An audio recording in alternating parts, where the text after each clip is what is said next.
प्रदोष के समय पर, उससे पहले लक्ष्मी और दरिद्रता फिर भ्रमण पर निकलती है।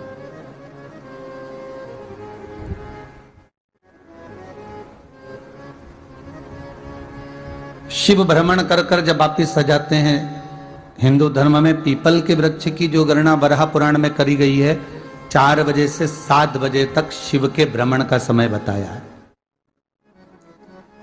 शाम को। तो 7 बजे से लेकर फिर रात्रि 9 बजे तक लक्ष्मी और दरिद्रता फिर भ्रमण पर जाती है। इनका एक समय निश्चित है महाराज। भ्रमण कर कर आ जाना।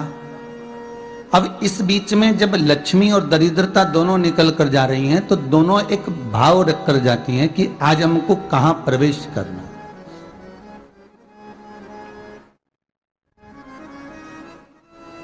आज हमें किस जगह पर प्रवेश करना है, आज हमें कहां पहुंचना है, आज हमें किस जगह जाना है। और जिस नगर में जिस मार्ग से लक्ष्मी और दरिद्रता निकल कर जाती है, ये दोनों का जब निकलना होता है, इनको स्थान दिया गया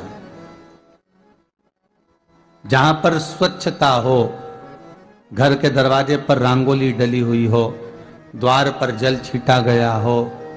महाराज, उस द्वार पर लक्ष्मी प्रवेश करती है तो दरिद्रता भी जाने लगती है अंदर। जब दरिद्रता अंदर जाने लगती है तो लक्ष्मी उसको रोक देती है। पहले मैं देखकर आती हूं कि तेरे लिए स्थान है कि नहीं, तू यहां रुक।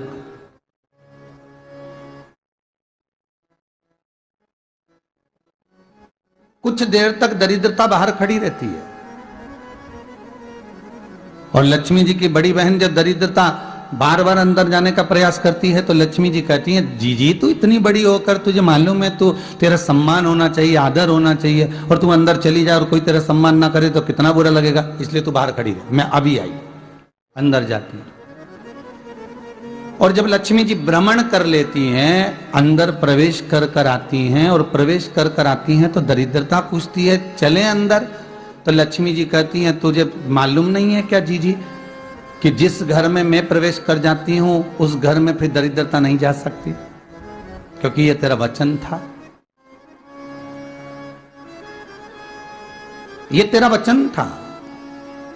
अपन दोनों का जब मंगल विवाह हुआ था, मेरा विवाह जब नारायण के साथ में हुआ और तुम्हारा विवाह जब दुस्साह मुनि के साथ हुआ, दरिद्रता का विवाह दुस्साह मुनि के साथ हुआ। जब अपना दोनों का विवाह हुआ था तो अपन दोनों ने एक वादा करा था कि जिस घर में लक्ष्मी प्रवेश कर जाएगी उस दिन फिर दरिद्रता नहीं जाएगी, और जिस घर में दरिद्रता प्रवेश कर जाएगी उस घर में फिर लक्ष्मी नहीं जाएगी। अब जब मैं अंदर देख कर आ गई हूं तो तू अंदर नहीं जा सकती, अर्थात लक्ष्मी के चरण जिस घर में पड़ गए उस घर में फिर दरिद्रता प्रवेश नहीं कर रही। चलते चलते फिर दरिद्रता ने देखा और लक्ष्मी जी इसको लेकर गई और लक्ष्मी जी ने देखा कि इसके दरवाजे पर जल नहीं छीटा गया, इसके दरवाजे पर ना रंगोली डली है, इसका द्वार साफ नहीं हुआ है, इसके द्वार पर दीप नहीं है, इसके द्वार पर कलश नहीं है, इसके दरवाजे पर ढेर सारा कचरा पड़ा हुआ है, कोई स्वान कोई कुत्ता गंदगी भी कर कर चला गया है, कहीं बिल्ली ने गंदगी कर रखी है, कहीं जीवों ने कुछ गंदा गिरा रखा है। तो फिर लक्ष्मी जी कहती है, जी अब मैं होकर आ गई थी ना, अब तू जा, तू होकर आ। और दरिद्रता प्रवेश करती है। तो अंदर जाकर क्या देखती है दरिद्रता कि इतनी सवेरे से मैं घूमने इनके दरवाजे पर आई और ये तो सब चादर तान के चकाचक गुर्राटा भर भर कर सो रहे हैं। तो दरिद्रता कह देती है, तुम्हारा भाग्य ही बेकार है, तुम्हें क्या करूं, तुम ऐसे ही सोते रहो। और दरिद्रता गुस्से में बाहर निकल कर आती है, लक्ष्मी से कहती है, लक्ष्मी तू इसके घर में जाना ही मत ही। तो दरिद्रता को कहती है, जी तेरी बात नहीं मानूंगी क्या मैं? लक्ष्मी जी बोली, मैं तेरी बात नहीं मानूंगी, बिल्कुल नहीं जाऊंगी इसके घर में, तू चिंता मत कर, चल आगे चले। फिर आगे बढ़े। ये लक्ष्मी और दरिद्रता का प्रवेश है। आपके घर का द्वार आपके घर का दरवाजा। फिर निवेदन करूंगा एक बहुत सुंदर बात, हमें महाराष्ट्र से सीखना चाहिए, हमें साउथ से सीखना चाहिए, दक्षिण से। जिस समय पर भक्ति देवी यमुना जी के घाट पर रो रही थी अपने पुत्र ज्ञान और वैराग्य को गोदी में लेकर, समय देवऋषि नारद ने प्रश्न किया था कि तुम कहां पर पोषित हुई हो, तुम्हें ऊर्जा कहां से प्राप्त हुई? तो कहा मैं गुजरात से तो चली हूं। और वहां से चलती चलती भक्ति देवी कहती है मैं बहुत दुखी होकर, बूढ़ी होकर, द्रवित होकर, बड़ी दुख में वहां से चलते चलते जब मैं महाराष्ट्र में पहुंची तो मैंने वहां जाकर देखा कि वहां पर लोग हर पल हर घड़ी ब्रह्म मुहूर्त में उठकर स्मरण करते हैं, नाम जाप करते हैं और दरवाजे पर जल छीट कर रंगोली डालते हैं। तो कह रही है कि वहां पर मैं थोड़ी अवस्थावान होने लगी, वहां मुझे अच्छा लगने लगा।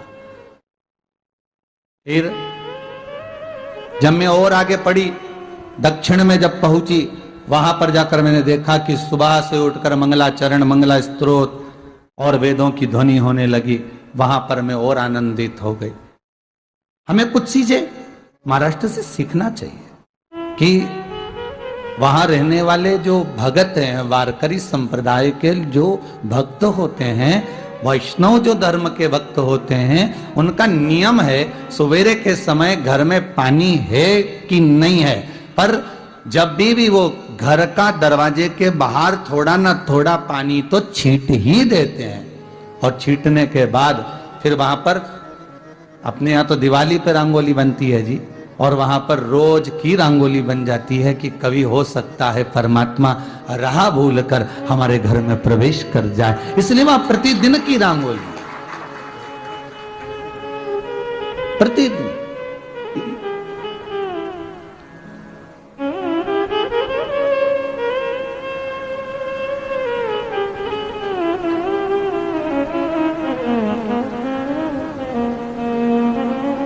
हमें सीखना चाहिए थोड़ा सा। आज के जमाने में तो बहू अपने कमरे की झाड़ू लगा ले, वो ही बहुत बड़ी बात है। हो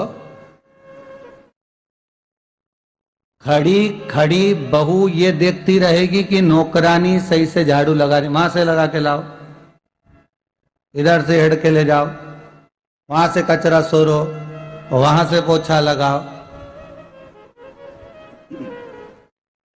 खड़ी रहेगी, उंगली से बताती रहेगी, पर इतना नहीं बनेगा कि सेविका से, नौकरानी से, दासी से कह दे कि तू मम्मी पापा के कमरे की लगा ले, मैं मेरे कमरे की लगा लूंगी, तू जा उधर। थोड़ा दया का भाव अगर होता तो उसके मन में भी आता कि मेरी बड़ी सेठानी तो अपनी जगह पर है, पर छोटी तो सेठानी की भी बड़ी सेठानी है जो मुझ पर करुणा करती रहती है। पर बड़ी तो कहे कि बेटा रहने दे, तू उधर ले जा, जब भाभी के कमरे में देख ले जा, उसके बच्चों का बड़ा फैलारा रहता ना, तू उधर देख ले जा, तो जरा उधर, मां उधर भेज रही है।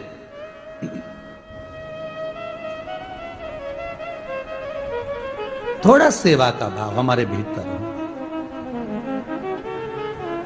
और एक निवेदन तो हमेशा करा है और अब आज भी करता हूं, पूरे घर की सफाई करवाओ, पूरे घर में तुम पोछा झाड़ू जो चाहे करवाओ, मना नहीं है। पर एक निवेदन है, रसोई घर के अंदर बहू और बेटी ही जाकर भोजन बनाए तो अन्नपूर्णा सदा कृपा करती है महाराज। बहू और बेटी ही।